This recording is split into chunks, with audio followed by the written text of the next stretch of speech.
everyone fine. Renukaswamy ಕಿಡ್ನಾಪ್ನಿಂದ ರಣಭಯಂಕರ ಕೊಲೆಯವರೆಗೂ ಕೂಡ ಆಗಿದ್ದೇನು? ಭೀಕರ ಕೊಲೆಯಲ್ಲಿ devil gang ಬೆರೆದಂತ ಕ್ರೌರ್ಯ ಅಷ್ಟಿಷ್ಟಲ್ಲ. ಆ ಕ್ರೌರ್ಯದ ರಣರೋಚಕ ಕಥೆಗಳನ್ನು ಕೇಳ್ತಾ ಇದ್ರೆ ಖಂಡಿತವಾಗೂ ಕೂಡ ಇವರ್ಯಾರು ಮನುಷ್ಯರೇ ಅಲ್ಲ ಅನ್ನೋ ರೀತಿಯಲ್ಲಿ ಭಾಸವಾಗತ್ತೆ. ಅಷ್ಟು ಜನಗಳ ಪೈಕಿ ಯಾರೊಬ್ಬರು ಮನುಷ್ಯತ್ವವನ್ನೇ ಮರ್ತು ಹೋಗಿದ್ರ? ಯಾರು ಕೂಡ ಮನುಷ್ಯತ್ವವನ್ನು ಇಟ್ಕೊಂಡಿರ್ಲಿಲ್ವಾ? ಅಂಥ ಕ್ರೌರ್ಯದ ಅನೇಕ ಅಂಶಗಳು ಇಲ್ಲಿ ದಾಖಲಾಗಿದ್ದಾವೆ. ಸ್ವಾಮಿ ಇನ್ಸ್ಟಾಗ್ರಾಮ್ನಲ್ಲಿ ಕಳಿಸಿದ್ದ ಮೆಸೇಜ್ ನೋಡಿದರೆ ನಿಮಗೂ ಶಾಕ್ ಆಗುತ್ತೆ.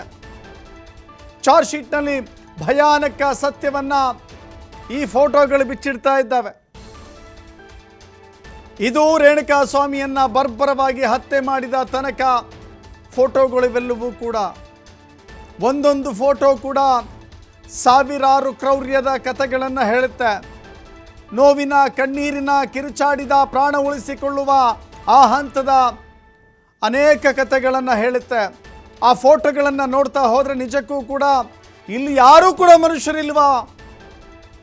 ಇಷ್ಟೊಂದು ನರಳಾಡ್ತಾ ಇದ್ದ, ಪ್ರಾಣ ಭಿಕ್ಷೆ ಕೇಳ್ತಾ ಇದ್ದ, ರಕ್ತ ಸೋರ್ತಾ ಇತ್ತು, ಕಣ್ಣೀರು ಹರಿತಾ ಇತ್ತು. ಆದರೆ ಚಿತ್ರಹಿಂಸೆ ಅಂದರೆ ಅಂತಿಂಥ ಚಿತ್ರಹಿಂಸೆ ಅಲ್ಲ ವೀಕ್ಷಕರೇ.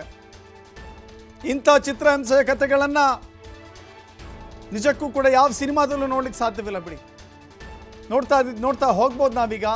ಸ್ವಾಮಿ ದೃಶ್ಯ ನಂಬರ್ 1, ಸ್ವಾಮಿ ಕಿಡ್ನ್ಯಾಪ್ ಸ್ಕೆಚ್ ಕತೆ ಹೇಳ್ತಿವೆ ಈ 3 ಫೋಟೋಗಳು.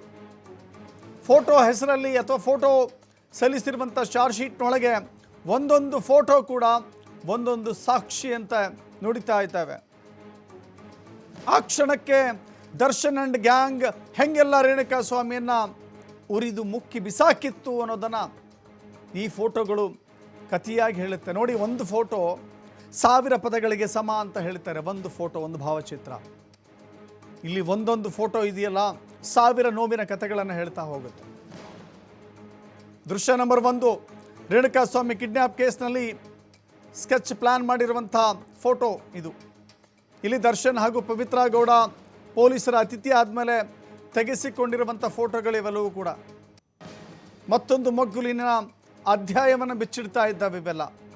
ಅದರಲ್ಲೂ ಪೊಲೀಸರ ಜೊತೆ ನಿಂತ್ಕೊಂಡು ಕೈಯಲ್ಲಿ ಫೋನ್ ತೋರಿಸ್ತಾ ಇರುವಂಥ ಈ ಫೋಟೋ ಕಿಡ್ನ್ಯಾಪ್ ಪ್ಲಾನ್ನ ಕತೆ ಹೇಳ್ತಾ ಇದೆ.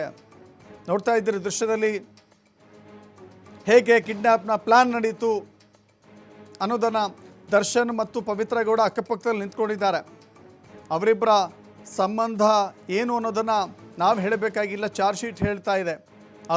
ಅವರಿಬ್ಬರು ಕೂಡ 8-10 ವರ್ಷಗಳಿಂದ ಲಿವಿಂಗ್ ಟುಗೆದರಲ್ಲಿದ್ದರು ಅನ್ನುವ ಈ ಸಂದೇಶ ಚಾರ್ಜ್ ಶೀಟ್ ಮೂಲಕ ಬಟಾಬೈಲಾಗಿದೆ. ದೃಶ್ಯದಲ್ಲಿ ಈ ದೃಶ್ಯವನ್ನು ಚಾರ್ಜ್ ಶೀಟ್ನಲ್ಲಿ ಅಡಕ ಮಾಡಲಾಗಿದೆ. ಇದು ಸ್ಪಷ್ಟವಾಗಿ ಹೇಳುತ್ತೆ ಕೊಲೆಯ ಪ್ಲಾನ್ ಹೇಗಿತ್ತು ಅಂತ. ಇನ್ನು ದೃಶ್ಯ ನಂಬರ್ 2, ರೇಣುಕಾಸ್ವಾಮಿ ಇನ್ಸ್ಟಾಗ್ರಾಮ್ನಲ್ಲಿ ಕಳಿಸಿದ್ದಂಥ ಮೆಸೇಜ್ ಅಸಹ್ಯ. ಇಷ್ಟು ದಿನ ರೇಣುಕಾಸ್ವಾಮಿ ಕೆಟ್ಟದಾಗಿ ಮೆಸೇಜ್ ಕಳಿಸಿದ್ದ ಅನ್ನೋದಷ್ಟೇ ಕೇಳಿದ್ರಿ ನೀವೆಲ್ಲರೂ ಕೂಡ. ಆದರೆ ಎಂತೆಂಥ ಮೆಸೇಜ್ ಕಳಿಸಿದ್ದ, ಏನೆಲ್ಲ ಕಳಿಸ್ತಾ ಇದ್ದ, ಎಂಥ ಅಶ್ಲೀಲ ಫೋಟೋಗಳನ್ನ ಕಳಿಸ್ತಾ ಇದ್ದ, ಅಶ್ಲೀಲ ಶಬ್ದಗಳ ಬಳಕೆ ಮಾಡ್ತಾ ಇದ್ದ, ಕಾಮ ಪ್ರಚೋದನೆ ಕೊಡುವಂಥ ಅನೇಕ ರೀತಿಯ ಭಾಷೆಗಳನ್ನು ಬಳಸ್ತಾ ಇದ್ದ. ಇದೆಲ್ಲವೂ ಕೂಡ ಈ ಫೋಟೋಗಳಲ್ಲಿ ಸಾಕ್ಷಿಯಾಗಿದೆ.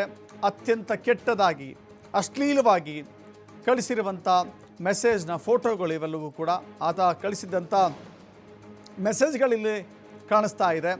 ರೇಣುಕಾಸ್ವಾಮಿಯೊಳಗಿನ ಚಪಲ ಸ್ವಾಮಿ ಮನಸ್ಥಿತಿ ಎಂಥದ್ದು ಅನ್ನೋದು ಇಲ್ಲಿ ಬಯಲಾಗ್ತಾ ಇದೆ.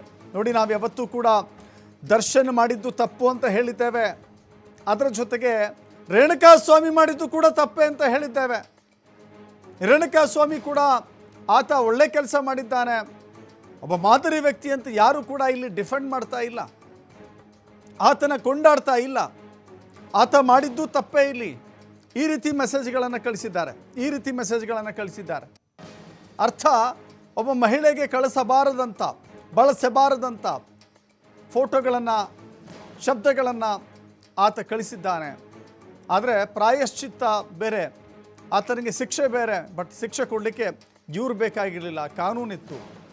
ಕಾನೂನನ್ನು ಕೈಗೆತ್ಕೊಂಡಿದ್ದು ದರ್ಶನ ತಪ್ಪು ಅಂತ ಹೇಳ್ತಾ ರೇಣುಕಾಸ್ವಾಮಿ ಮಾಡಿದ್ದು ಕೂಡ ತಪ್ಪು ಅಂತ ಹೇಳಬೇಕಾಗತ್ತೆ. ಇನ್ನು ದೃಶ್ಯ ನಂಬರ್ 3ಕ್ಕೆ ಹೋಗೋಣ. ದರ್ಶನ್ ನೋಡಿದಂಥ ರೇಣುಕಾಸ್ವಾಮಿಯ ಫಸ್ಟ್ ಫೋಟೋಗಳು ನೋಡಿ. ದರ್ಶನ್ ಹಿಂಗೆ ಎಂಟ್ರಿ ಆಗ್ತಾರೆ ಶೆಡ್ ಒಳಗೆ, ಪಟ್ಟಣಗೆರೆಯ ಶೆಡ್ ಒಳಗೆ ಎಂಟ್ರಿ ಆದಾಗ ರೇಣುಕಾಸ್ವಾಮಿ ನಿಂತ್ಕೊಂಡಿರುವಂಥ ದೃಶ್ಯ ಇದು. ಇಲ್ಲಿ ಆಟೋ ಒಳಗಿನ ಗಾಜಿನೊಳಗೆ ರೇಣುಕಾಸ್ವಾಮಿ ಕಾಣಿಸ್ತಾ ಇದ್ದ ನೋಡಿ. ಒಂದು ಗಾಜಿದೆ, ಅದರೊಳಗೆ ಮಾರ್ಕ್ ಮಾಡಿದ್ದೇವೆ, ರೇಣುಕಾಸ್ವಾಮಿ ಕಾಣಿಸ್ತಾ ಇದ್ದಾನೆ. ಇದೇ ಫೋಟೋ, ಇದೇ ಫೋಟೋ ಮೂಲಕವೇ ಡಿ ಗ್ಯಾಂಗ್ ದರ್ಶನ್ಗೆ ಇವನೇ ರೇಣುಕಾಸ್ವಾಮಿ ಅಂತ ಹೇಳಿ ಪರಿಚಯ ಮಾಡಿತ್ತು. ನರಕಲು ಅಂದರೆ ಒಂದು ರೀತಿ ಬಡಕಲು ದೇಹದ ವ್ಯಕ್ತಿ, ಅತ್ಯಂತ ತೆಳ್ಳಗಿನ ದೇಹದ ಆಕೃತಿ ಇದೆ. ಈ ವ್ಯಕ್ತಿಯ ಫೋಟೋ ದರ್ಶನ್ ಮೊಟ್ಟ ಮೊದಲ ಸಲ ಈ ಫೋಟೋ ಮೂಲಕವೇ ಪವಿತ್ರ ಗೌಡಗೆ ಕೆಟ್ಟ ಮೆಸೇಜ್ ಮತ್ತು ಫೋಟೋ ಕಳಿಸಿದ್ದ ಭೂಪ ಯಾರು ಅನ್ನೋದನ್ನು ಖಾತ್ರಿಪಡಿಸಿಕೊಂಡಿತ್ತು. ಇದಾದ ಬಳಿಕವೇ ದರ್ಶನ್ ಟೀಮ್ ರೇಣುಕಾಸ್ವಾಮಿಯ ಕಿಡ್ನ್ಯಾಪ್ ಪ್ಲಾನ್ ಮಾಡಿಕೊಂಡಿತ್ತು. ದೃಶ್ಯ ನಂಬರ್ 3, ಯಾರು ಆತ, ಹೇಗಿದ್ದಾನೆ, ಆತ ಇಷ್ಟೆಲ್ಲ ಮೆಸೇಜ್ಗಳನ್ನು ಕಳಿಸ್ತಾ ಇದ್ದಾನಲ್ಲ ಹೆಂಗೆ ಅಂತ ಹೇಳಿ ಕಳಿಸಿದಾಗ ಈ ಫೋಟೋ ಸಿಕ್ಕಿದೆ.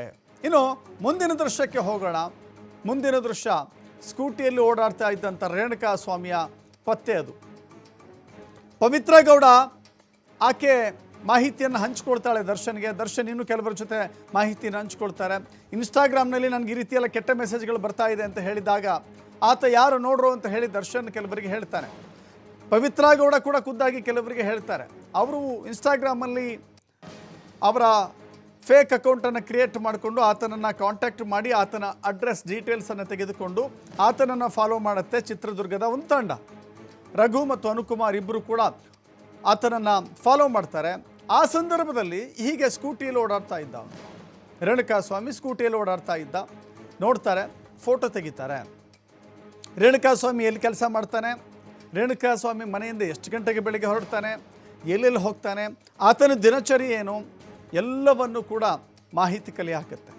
ಇಂಥ ಸಂದರ್ಭವೇ ರೇಣುಕಾಸ್ವಾಮಿ ಸ್ಕೂಟಿಯಲ್ಲಿ ಓಡಾಡುವಂಥ ದೃಶ್ಯ CCTVಯಲ್ಲಿ ದಾಖಲಾಗಿದೆ.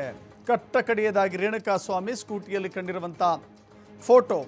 ಆ ಬಳಿಕವೇ ಆತನ ಕಿಡ್ನ್ಯಾಪ್ ಆಗುತ್ತೆ. ಕಿಡ್ನ್ಯಾಪ್ ಮಾಡುವಂಥ ಪ್ಲಾನ್ ಮಾಡ್ಕೊಂಡಿದ್ದೆ ಆಗ. ನೋಡಿ ಹೆಂಗೆ ಸೀರಿಯಲ್ ಆಗಿ ಪ್ಲಾನ್ ಮಾಡ್ಕೊಂಡು ಹೋಗ್ತಾರೆ. ಆತನನ್ನು ಅಪಹರಿಸಿ ಹತ್ಯೆ ಮಾಡುವಂಥ ಹಂತಕ್ಕೆ ಹೇಗೆ ಹೋಗ್ತಾರೆ ಅನ್ನೋದನ್ನು ಈ ಫೋಟೋಗಳು ಹೇಳ್ತಾ ಇದೆ. ಈತ ಚಿತ್ರದುರ್ಗದ ರಸ್ತೆಗಳಲ್ಲಿ ಸ್ಕೂಟಿ ಮೇಲೆ ಕಾಣಿಸ್ಕೊಂಡಿದ್ದು ಕೊನೆಯ ಫೋಟೋ ಇದು ನೋಡ್ತಾ ಇದ್ದೀರಿ. ಆನಂತರ ಆತ ಅಲ್ಲಿಂದ ಕಿಡ್ನ್ಯಾಪ್ ಮಾಡ್ತಾನೆ. ಮುಂದಿನ ದೃಶ್ಯವನ್ನು ತೋರಿಸ್ತಾ ಹೋಗ್ತೀವಿ. ಮುಂದಿನ ದೃಶ್ಯಕ್ಕೆ ಹೋಗೋಣ. ಸ್ವಾಮಿ ಜೊತೆ ಮೂವರು ಕಿಡ್ನ್ಯಾಪ್ ಕತೆ ಬಿಚ್ಚಿಟ್ಟಂಥ ಫೋಟೋ ಇದು. ರೇಣುಕಾಸ್ವಾಮಿ ಜೊತೆಗೆ ಇನ್ನೂ ಮೂವರು ನಿಂತ್ಕೊಂಡಿದ್ದಾರೆ ನೋಡಿ. ಈ ಫೋಟೋದಲ್ಲಿ ಇನ್ನೂ ಮೂವರು ನಿಂತ್ಕೊಂಡಿದ್ದಾರೆ.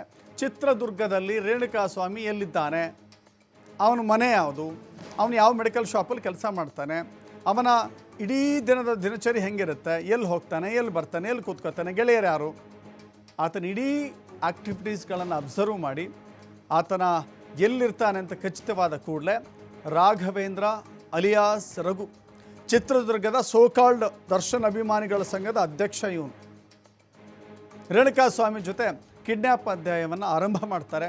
ಆ ಕ್ಷಣ ರೇಣುಕಾಸ್ವಾಮಿ ಕೂಡ ಪವಿತ್ರ ಗೌಡ ಕಳಿಸಿದ್ದಾಳೆ ಅನ್ನೋ ಕಾರಣಕ್ಕೆ ಇದೇ ಮೂವರ ಜೊತೆ ಹೊರಡೋದಕ್ಕೆ ಶುರುವಾಗ್ತಾನೆ. ಅಲ್ಲಿಂದ ರೇಣುಕಾಸ್ವಾಮಿಯ ಕಿಡ್ನ್ಯಾಪ್ ಆಟ ಆರಂಭ ಆಗುತ್ತೆ. ಇನ್ನು ಮುಂದಿನ ಅನೇಕ ರೀತಿಯ ಕಥೆಗಳಿದ್ದಾವೆ ನೋಡಿ.